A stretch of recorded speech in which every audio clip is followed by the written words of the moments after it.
ભાભરમાં ખરા ટાણે જ ખેડૂતો લાઇનમાં ખાતર માટે લાગ્યા છે। જથ્થો પૂરતો હોવા છતાં પણ ખાતર ન મળતા ખેડૂતો આક્ષેપ કરી રહ્યા છે કે ખાતરની સંગ્રહખોરીના પણ આક્ષેપો થઈ રહ્યા છે। ત્યારે સમગ્ર મામલે ખેડૂતોના નસીબે આ લમણા ઝીક લખાઈ છે। સરહદી ભાભરમાં આ લાઈનો જ બતાવી રહી છે કે ખેડૂતોની સ્થિતિ કેવી છે અને તેના માટે કોણ જવાબદાર છે। નરી આંખે ખેડૂતોની સ્થિતિ સામે હોવા છતાં પોતે દૂધથી ધોયેલા હોવાના દોર કેટલો વ્યાજબી કહી શકાય। ભાઈ પૂરતો સ્ટોક છે, યોગ્ય ફાળવણી છે, તો પછી ખાતર માટે ખેડૂતોની આ સ્થિતિ કેમ છે? ભલા માણસ બધું બરાબર છે તો શું ખેડૂતોએ ખાતરને બદલે સરકારી અનાજ માટે લાઈન લગાવી છે?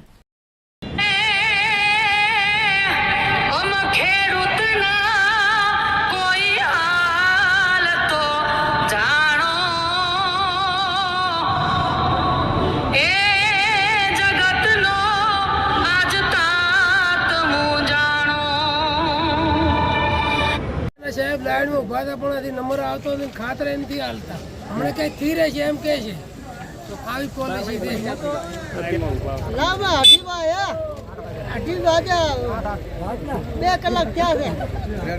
ગાડીઓ ભગભુદમ ભરલ પડ્યા છે પણ આલું નથી। કાળા બજારમાં તો એવું છે કે જે પ્રાઇવેટ ડીલરો હોય કે જે કોઈ હોય એ એમની રીતે ક્યાંય એકાદ જગ્યાએ આ બન્યું છે, પણ હું એવું માનું છું કે લગભગ મોટા ભાગે પાભરમાં આવું મોટા ભાગે બનતું હોય એવું મને લાગતું નથી। છતાં પણ ક્યાંય બનતું હોય તો સરકારશ્રી આની તપાસ કરે, એમાં પણ અમે એમની સાથે છીએ।